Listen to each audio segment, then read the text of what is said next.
बाबतीमध्ये काही मतमतांतरे असू शकतात, परंतु मी या ठिकाणी पुन्हा एकदा सांगू इच्छितो की ओबीसी किंवा अन्य कुणाच्याही आम्ही वारंवार सांगतो की इतर कुणाचं काढून एका दुसऱ्या समाजाला द्यायचं अशी भावना भूमिका सरकारची बिलकुल नाही विजयराव। आणि म्हणून मगाशी म्हटलं आपण नव्हता, ओबीसी किंवा अन्य कुणाच्याही आरक्षणाला धक्का न लावता मराठा समाजाला आरक्षण मिळवून देण्याचा सरकारचा शब्द आहे, आमचा शब्द आहे, तो आम्ही पूर्ण करणार। मराठा समाजाची मागणी का आताच पुढे आलेली नाही, ही पूर्वीपासूनची मागणी आहे आणि ती आताच उचलून धरली असाही विषय नाही। 1902 साली छत्रपती शाहू महाराजांनी आरक्षणाची तरतूद केली आणि त्यात मराठा समाजाचाही अंतर्भाव केलेला होता।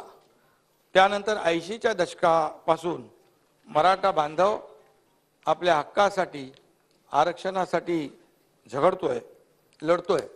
स्वर्गीय अण्णासाहेब पाटील यांनी मराठा समाजाला आरक्षण मिळावं यासाठी त्या काळात आंदोलन केलं आणि त्यांनी आपल्या प्राणांची आहुती देखील दिली, हे देखील आपल्याला माहित आहे। आणि म्हणून त्यानंतर आलेल्या सरकारने मराठा समाजासाठी आरक्षणासाठी काय केलं असा प्रश्न विचारून मी आता काही वाद निर्माण करू इच्छित नाही, किंबहुना त्याच्यामध्ये जाऊ इच्छित नाही।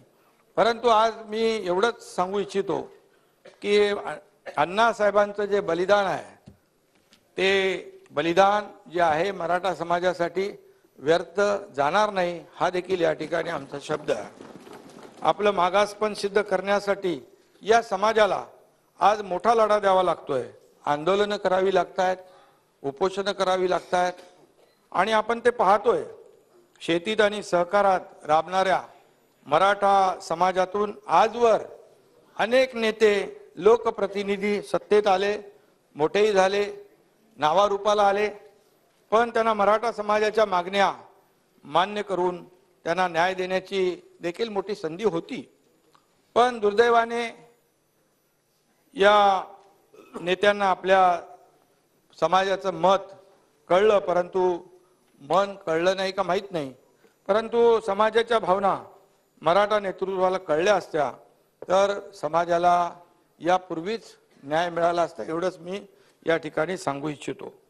मंडल आयोगाच्या अहवालानंतर देखील मराठा समाजाला आरक्षण मिळवून देण्याची सुवर्ण संधी होती, पण ते आता गेली, तो विषय इतिहास जमा झाला, त्याच्यामध्ये मी जाऊ इच्छित नाही।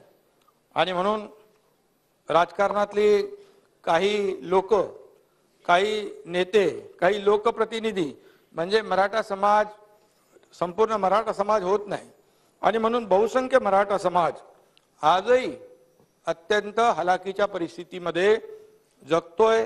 आर्थिक, शैक्षणिक आणि सामाजिक दृष्ट्या तो मागासलेला आहे।